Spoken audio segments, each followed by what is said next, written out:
গলা ব্যথা কিংবা গলায় টনসিল হলে দেখা যায় যে আমরা দৌড় দিয়ে ডাক্তারের কাছে চলে যাই এবং অনেক দামি দামি অ্যান্টিবায়োটিক খেয়ে এই সমস্যাগুলো সমাধান করার চেষ্টা করি। আসসালামু আলাইকুম, ওয়েলকাম টু মাই চ্যানেল। আসুন আজকে আপনাদের সাথে শেয়ার করব কিভাবে ডাক্তারের কাছে না গিয়ে ঘরে বসে ঘরোয়া পদ্ধতিতে আপনারা গলা ব্যথা কিংবা গলার টনসিল সমস্যার সমাধান করতে পারেন। দেখা যায় যে টনসিল হলে অপারেশন করতে চলে যায় অনেকে, কিন্তু অপারেশন করার পরেও কিন্তু এই সমস্যা আরও বেশি কিন্তু আকার তীব্র আকার ধারণ করে বা নানান রকম সমস্যা দেখা যায়। তাই আপনারা কখনোই অপারেশন করবেন না টনসিল। তো সেই জন্য ঘরোয়া যে পদ্ধতি আমি আপনাদের সাথে শেয়ার করব, তার জন্য প্রথমে আমি এখানে পানি গরম করে নিচ্ছি। আর এই গরম পানিটাই হচ্ছে সবচাইতে বেশি উপকারী একটা জিনিস, একদম অ্যান্টিবায়োটিকের মতো কাজ করে। যেমন এই গরম পানিটা একটু হালকা কুসুম গরম করে এর মধ্যে লবণ দিয়ে আপনারা যদি গলার একদম ভিতরের দিকে গিয়ে কুলকুচি করেন, তাহলে দেখবেন আস্তে আস্তে গলা ব্যথাটা কিন্তু অনেকটাই কমে যাবে। আর এই গরম পানিটা কিন্তু অনেক উপকারী গলা ব্যথা কিংবা টনসিলের জন্য।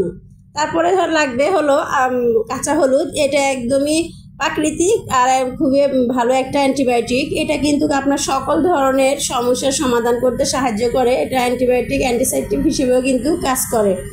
তো আমি এখানে 1 ইঞ্চি পরিমাণ কাঁচা হলুদ নিয়েছি।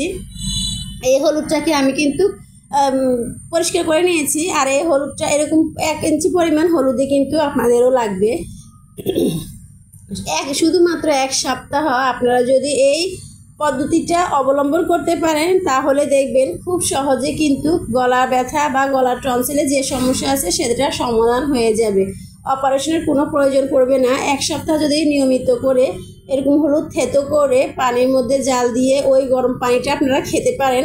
সারাদিন ধরেন 3-4 বার একটু একটু গরম করে বা কুসুম গরম থাকা অবস্থায় ফ্লাক্সের ভিতরে রেখে বা একটু হালকা গরম করে যদি খান, এভাবে 1 সপ্তাহ খেলে ইনশাল্লাহ গলার ভিতরে যে টনসিলটা সেটা কিন্তু ভালো হয়ে যাবে।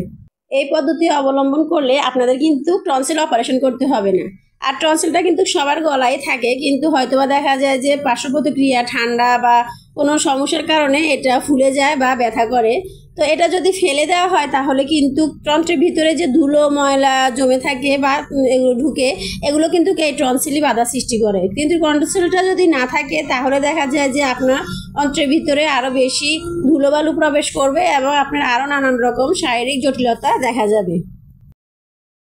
পানির মধ্যে হলুদটা দিয়ে দিয়েছি আর হলুদটা অনেকক্ষণ পর্যন্ত জাল করে নিব। একদম দেখতে পাচ্ছেন কি সুন্দর রঙটা পরিবর্তন হয়ে গিয়েছে।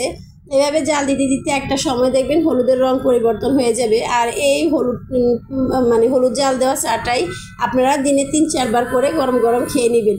তাহলে দেখবেন এটা আপনার গলা ব্যথা এবং গলার মধ্যে যে টনসিল সেটা কিন্তু অপারেশন ছাড়াই ভালো হয়ে যাবে।